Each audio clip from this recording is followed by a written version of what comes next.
Assalamualaikum Ibu. Waalaikumsalam. Selamat siang. Ada yang perlu saya bantu? Ini Bu, saya ada beberapa keluhan mengenai kehamilan saya. Kehamilannya berapa bulan Bu? 2 bulanan Bu. 2 bulan. Ada bau buku KNS? Ada Bu. Ya, lihatlah. Nah, saya lihat dulu. Terakhir periksa ke bidan kemarin ya. Nggih. Jadi atas rujukan dari bidan ya. Di sini saya lihat berat badan ibu, tinggi badan, dan IMT sudah normal. Kemudian ada hasil lab ini, hasil lab berupa HB masih rendah, 9,5.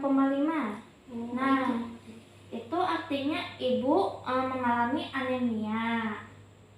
Nah, sebelumnya ibu ini keluhannya apa Bu? Keluhannya itu sering pusing, sering mual, dan juga kurang nafsu makan. Oh ya, kalau di rumah sehari berapa kali makan? Paling sekali atau 2 kali saja. Ada cemilan, selingan? Nafsu makannya itu nggak ada, jadi nggak makan cemilan apa-apa. Kalau makan muntah? Muntah juga. Muntah juga ya. Jadi ini ada beberapa saran dari saya terkait dengan keluhan ibu. Semoga saran saya ini bisa menjadi solusi untuk ibu ya. Nah, di sini di KNS ibu nanti baca-baca. Di sini ada beberapa penjelasan seperti anjuran periksa kehamilan. Periksa kehamilan itu sekarang minimal 4 kali selama kehamilan dahulu. Nah, terus ibu bisa nanti mengikuti kelas ibu hamil. Nah, nanti ibu dari desa mana? Dari desa Sungai Tabok. Jadi ibu bisa mengikuti kelas ibu hamil setiap bulannya yang diadakan di desa oleh bidan desa. Nah, di sini ada juga Bu. Nah, perawatan sehari-hari untuk ibu hamil. Kemudian yang harus dihindari ibu selama hamil seperti merokok atau terpapar asap rokok, kemudian minum minuman yang bersoda, beralkohol, stres, kemudian minum obat tanpa resep dokter. Nah, kemudian terkait makan ibu tadi, ada beberapa saran selama kehamilan. Ini anjuran makan ya selama kehamilan ibu. Biasanya ibu di rumah makannya gimana? Apakah nasi dengan sayur dan buah atau tanpa sayur dan buah? Biasanya cuma nasi saja sama lauk. Ibu suka sayur dan buah? Ada sebagian tapi tidak semuanya. Tidak semuanya. Nah, ini ada anjuran makan. Ibu trimester pertama ya. Jadi selama kehamilan ibu ini masih mual muntah kan, jadi dikurangi makanan yang berlemak. Dianjurkan makan yang kering seperti mungkin roti bisa dibakar, biskuit juga, nasi boleh tapi tanpa santan atau tidak nasi lemak. Kemudian porsi makan dan minum ibu selama kehamilan dalam 1 hari ini seperti bahan makanan. Ibu biasanya makan nasi, selain nasi Roti bisa. Roti, mie boleh, kentang, ubi-ubi boleh. Nah, selama kehamilan pada trimester pertama itu sebanyak 5 porsi dalam sehari. Jadi satu porsi itu 100 gram. Kalaunya ibu tidak memiliki alat timbang makanan di rumah, boleh diukur dengan menggunakan gelas ukur. Nanti ada kan di rumah punya gelas belimbing. Nah, itu 3/4-nya setara dengan 100 gram nasi atau satu porsi sekali ibu makan. Kemudian protein hewani, boleh ikan, daging, telur, selama tidak ada alergi. Nah, porsinya sebanyak 4 porsi selama ibu hamil trimester 1, 2, dan 3. Nah, jadi satu porsi itu, nah ini ada contoh food model atau model makanan. Satu telur itu biasanya 55 gram yang ukuran sedang atau satu butir. Bisa juga diganti dengan daging sebanyak 25 gram. Nah, bisa juga nanti diganti dengan ikan sebanyak 50 gram begitu.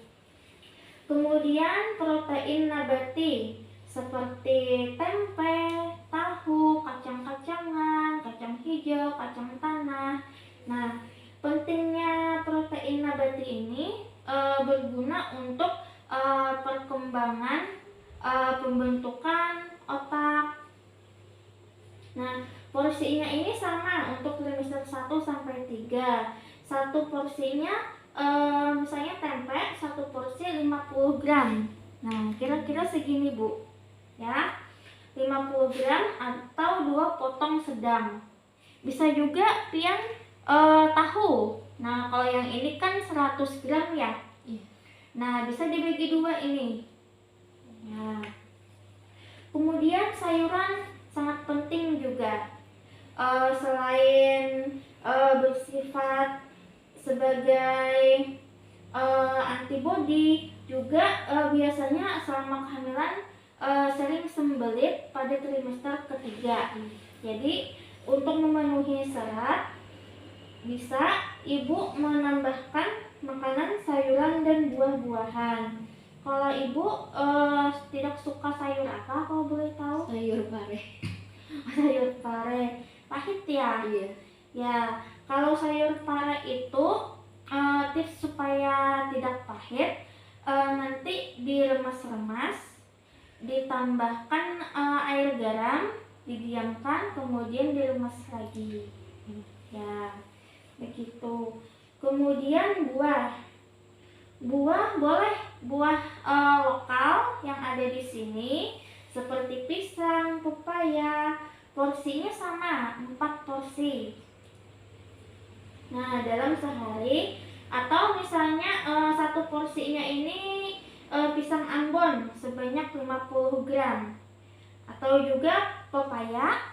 Nah, pepaya seperti ini, satu iris seperti ini ukuran 50 gram. Kemudian bisa makanan ini digoreng, ditambahkan santan, digoreng atau ditumis dengan mentega selama penggunaannya itu tidak melebihi anjuran. Kemudian ibu boleh meminum minuman yang ada penambahan gulanya juga. Dan hindari ibu ya untuk meminum minuman yang bersoda, teh, dan kopi karena itu dapat menyebabkan terganggunya penyerapan zat besi khususnya. Nanti kalau selama makan tidak boleh minum teh atau kopi ya, dikurangi lah, nanti kadar Hb atau hemoglobin di dalam tubuh ibu nanti tidak akan naik. Nah, kemudian selama kehamilan kalau mual sebaiknya ibu memakan makanan dalam porsi kecil tapi sering, setiap 2 jam atau 3 jam semampu ibu, tapi sering ya. Kemudian ibu harus mengonsumsi makanan bergizi seperti tadi. Lalu minum air putih minimal 8 gelas per hari. Ya. Ibu sering minum air putih? Sering. Nah, kemudian ibu ada dapat tablet tambah darah dan asam folat dari bidan atau puskes? Ada. Nah, itu jangan lupa diminum ya selama kehamilan. Nah, tablet tambah darah berguna untuk meningkatkan kadar Hb. Kemudian jangan lupa ibu menggunakan garam dapur yang beriodium. Nah, terus tadi seperti saya bilang, jangan lupa mengunjungi atau periksa kehamilan selama 6 kali selama masa kehamilan. Kemudian ibu boleh tidur pakai kelambu untuk menghindari gigitan nyamuk malaria, ya. Kemudian ibu bisa cek lab ya secara teratur, terutama Hb, kemudian cek HIV-nya, lalu sifilis dan hepatitisnya juga. Nah, lakukan pemeriksaan rutin ya nanti ya. Nah, seterusnya ibu ada yang perlu dipertanyakan atau masih ada yang kurang paham dengan penjelasan saya? Untuk saat ini sudah cukup jelas. Semua pemaparan ibu dengan baik. Ya, semoga bermanfaat untuk ibu nantinya selama masa kehamilan ya. Semoga ibu dan bayi dalam keadaan sehat. Terima kasih ibu. Ya, terima kasih kembali Bu. Tadi